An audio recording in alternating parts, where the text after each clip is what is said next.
Olá amigos e amigas, sejam todos bem-vindos e bem-vindas a mais um vídeo, às 10 mais do dia aqui do canal do Célio Teixeira, até que enfim voltando para casa, fazendo de casa. Agradecer aos amigos e amigas que já acompanham todos os dias. Hoje é terça-feira, 20 de abril do ano de 2021. E já vamos aqui direto para as chamadas, né, os principais destaques do vídeo de hoje.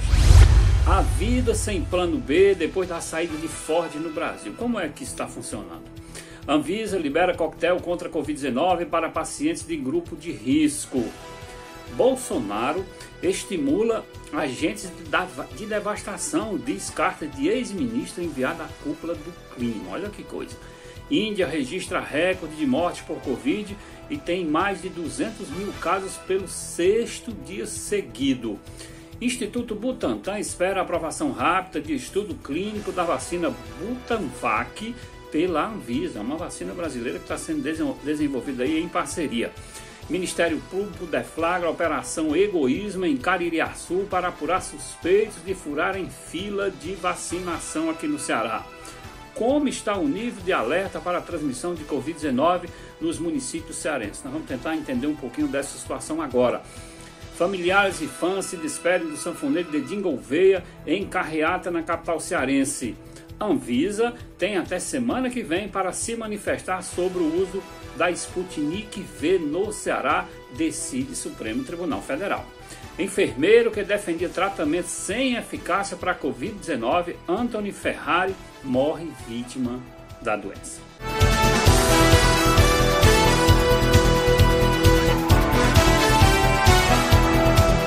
Eu sou Célio Teixeira, agradecer demais aos amigos e amigas que já acompanham, que foram lá, se inscreveram no canal. Se você está chegando agora, vai lá, se inscreve, deixa o seu likezinho positivo para que o próprio YouTube possa indicar esse canal para outras pessoas também assistirem. Vamos lá agora para os detalhes do vídeo de hoje. Há 23 anos trabalhando na fábrica Ford em Taubaté, no interior de São Paulo, Leandro Monteiro foi pego completamente de surpresa quando uma avalanche de mensagens no WhatsApp começaram a chegar no dia 11 de janeiro. Todos comentavam a notícia que a montadora, que está no Brasil desde 1919, olha quanto tempo, estava encerrando as atividades no país. No primeiro momento, o funcionário chegou a achar que fosse mentira. Claro que havia rumores que alguma fábrica poderia fechar, porque a empresa não estava tendo o retorno financeiro desejável. Houve aí muitos cortes nos últimos anos, mas nunca se falou em fechamento da empresa no Brasil, explica Monteiro. Viúvo e pai de 3 filhos, Monteiro, que começou na fábrica como office boy aos 14 anos e atualmente era operador de máquina, diz ter se sentido traído. A sensação é de ser tratado como lixo. Eu e minha família demos o sangue pela Ford e a atitude dela é de uma fabriqueta. Da noite para o dia, nos fecharam a porta. O pai de Monteiro, José, trabalhou 2 décadas na fábrica que se aposentou. O irmão, Felipe, também estava há 17 anos na companhia. Eu comecei em 2021, tranquilo, já que assinamos no ano passado um acordo que previa estabilidade no emprego até 31 de dezembro deste ano. E vínhamos sendo pacientes com as políticas de reestruturação da empresa, explica ele. Esse desabafo de alguns servidores, de alguns funcionários da Ford, é mais ou menos o que está acontecendo com a indústria brasileira. Não só de automóveis, mas de muitos setores do país tem perdido postos de trabalho dia após dia e a situação se complica na condição de gente desempregada, de gente passando necessidade. Um país que há alguns anos era um país que tinha um parque industrial não dos melhores do mundo, mas em expansão, se vê agora neste momento numa descredibilidade interna e também externa. Lamentável. É um país que quando se perguntava no passado que país nós queremos, esse aqui tenho certeza que muita gente diz que não é o país que queremos agora. Por unanimidade, a diretoria colegiada da Agência Nacional de Vigilância Sanitária, a Anvisa, deliberou em reunião nesta terça-feira, já hoje, portanto, pela autorização temporária do uso emergencial do coquetel Regenikov-2 no tratamento de pacientes com Covid-19. Liberado em caráter experimental, o tratamento reúne os medicamentos cujos medicamentos que é destinado a casos leves e moderados. É um coquetel com resultados positivos em laboratório para o novo coronavírus, que possui alto risco de progredir para formas graves da doença. Pessoas que estão em situação leve ou moderada, mas que podem, pelas comorbidades, chegarem a ficar em situação complicada desse coquetel, me parece que é de um uso muito bom. O uso será restrito a hospitais com venda proibida no comércio e farmácia e é destinado a pacientes que não estão internados e que não necessitam de suplementação de oxigênio de alto fluxo ou ventilação mecânica. Este é o segundo tratamento para a doença liberado para uso emergencial no país após a aprovação do Remdesivir em março. Portanto, é um coquetel que, segundo especialistas, pode ajudar muito a contribuir com que pessoas que não estejam em situação tão grave, sem uso de oxigênio e ventilação, possam ter uma melhora bem significativa e vamos esperar que eles realmente estejam certos.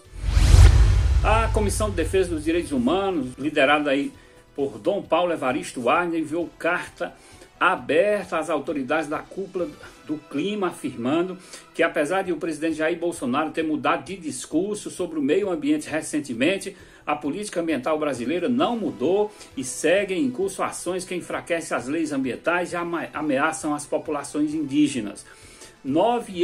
Olha que situação, 9 ex-ministros do meio ambiente pedem a líderes europeus que ajudem a Amazônia devastada por dupla calamidade pública, assinada por ex-ministros do governo Fernando Henrique Cardoso, Luiz Inácio Lula da Silva e por sociólogos, cientistas, políticos, economistas e professores universitários, além do líder indígena Ailton Krenak. A carta cita como retrocesso no governo Bolsonaro paralisação do Fundo Amazônia, afrouxamento das leis ambientais, enfraquecimento dos órgãos de fiscalização, ameaça de retirada do Brasil do Acordo de Paris, incentivo à invasão de terras indígenas e de unidades de conservação ambiental, mineração ilegal, venda ilegal de madeira e tantos outros problemas que o país enfrenta ultimamente. Olha que essa carta tem peso e força, não adianta agora Jair Bolsonaro mudar o discurso de preservação do meio ambiente se as atitudes internas são absolutamente outras. A Índia registrou nesta terça-feira, hoje, portanto, o seu pior número de mortes por Covid-19 desde o início da pandemia e teve o 6º dia seguido com mais de 200 mil novos casos. Não é 1.000 mortes, não, mais de 200 mil novos casos. O país sofre com hospitais lotados e falta de leitos, remédios e também oxigênio. Diversos estados já adotaram lockdowns que incluíram a capital Nova Delhi.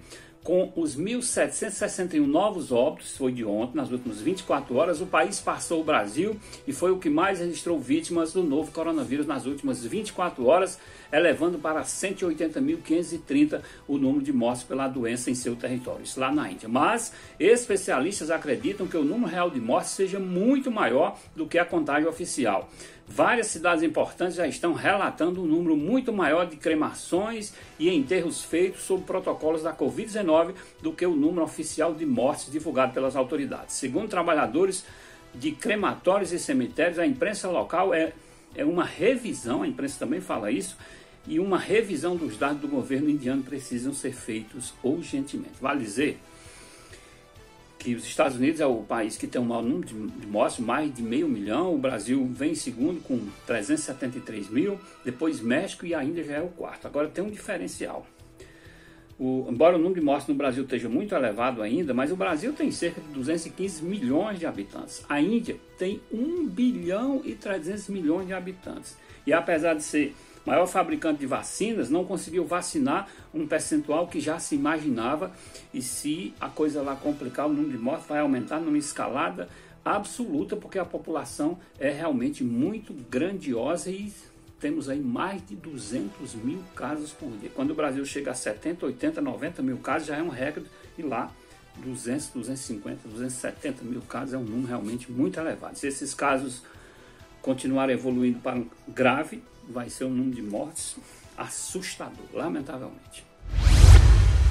O diretor do Instituto Butantan, Dimas Covas, afirmou nesta terça-feira, já hoje, portanto, que espera a aprovação dos estudos clínicos da Butanvac seja rapidamente deferida pela Agência Nacional de Vigilância Sanitária, a Anvisa. Conforme Covas, as discussões prévias que existiam com a agência com a relação ao imunizante motivam a rapidez esperada. Os testes do imunizante estavam previstos para o mês de abril, conforme anúncio da vacina. O pedido de autorização se refere às fases 1 e 2 de testes clínicos, nos quais serão avaliados segurança e capacidade de promover resposta imune a cerca de 1.800 voluntários. O protocolo de estudos clínicos da vacina está em processo de submissão da Anvisa, foi finalizado nesta semana, segundo o diretor. Para Covas, esse passo deve acontecer mais rapidamente, já que, segundo ele, as dúvidas já estavam sendo discutidas com a Anvisa previamente. Vamos torcer que essa vacina aí produzida agora sim, uma vacina brasileira, embora com parceria, possa trazer os efeitos necessários e mais importantes para o país que necessita de tantas vacinas. O Ministério Público do Estado do Ceará deflagrou na manhã desta terça-feira, hoje, portanto, a Operação Egoísmo no município de Caririaçu, que fica a cerca de 466 quilômetros de Fortaleza.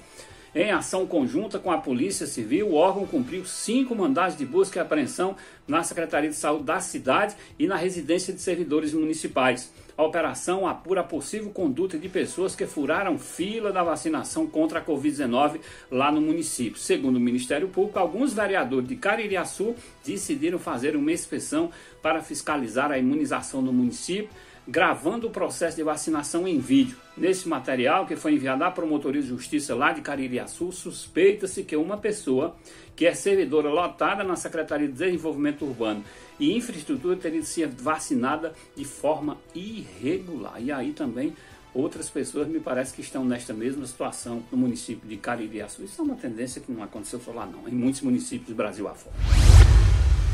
A tendência de queda na taxa de contágio do novo coronavírus, apontado por especialistas, ainda não se reflete nos indicadores das cidades cearenses. De acordo com a plataforma IntegraSUS da Secretaria de Saúde do Estado, todos os municípios permanecem com alerta alto ou altíssimo para a Covid-19.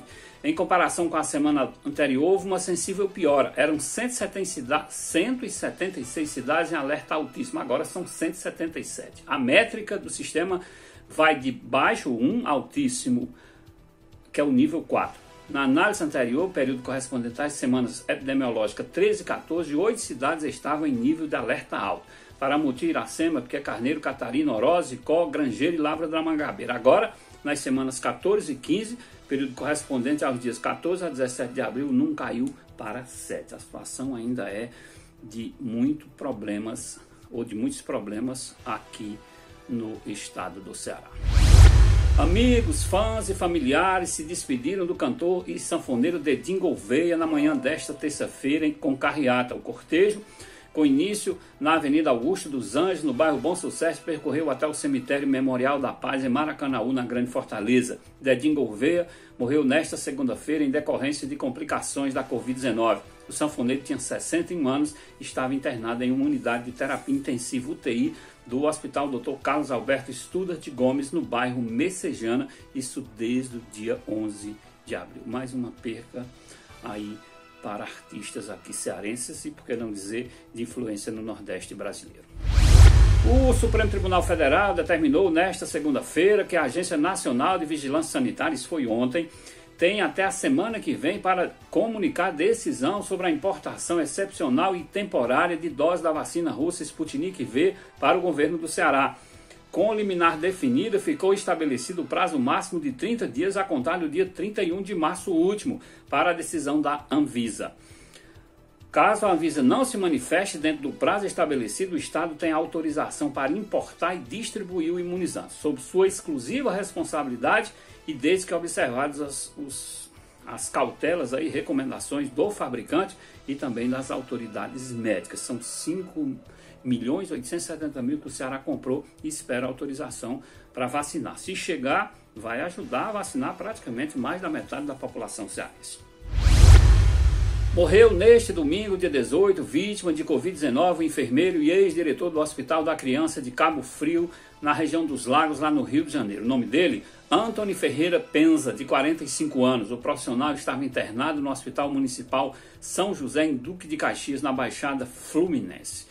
Segundo a prefeitura, um dia após chegar ao hospital da cidade com 75% do pulmão comprometido, ele apresentou o pior e precisou ser entubado. Antony morreu às 22 horas e 30 minutos do domingo.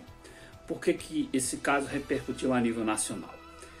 Nos últimos meses, Anthony ficou conhecido nas redes sociais por publicar vídeos e informações falsas sobre a pandemia. Em algumas publicações, o enfermeiro chegou a desaconselhar a vacinação e defender o uso de medicamentos sem eficácia comprovada contra a Covid-19, como por exemplo a hidroxicloroquina. Mas aí ele terminou falecendo de Covid-19. Gente, agradecer demais aos amigos e amigas que já acompanham, aqueles que estão comigo todos os dias, sempre de segunda a sexta-feira. Quem não se inscreveu, vai lá, se inscreve no canal, deixa o seu like e faça o convite amanhã para que nós possamos estar mais um dia aqui trazendo as 10 mais do dia aqui no canal do Célio Teixeira.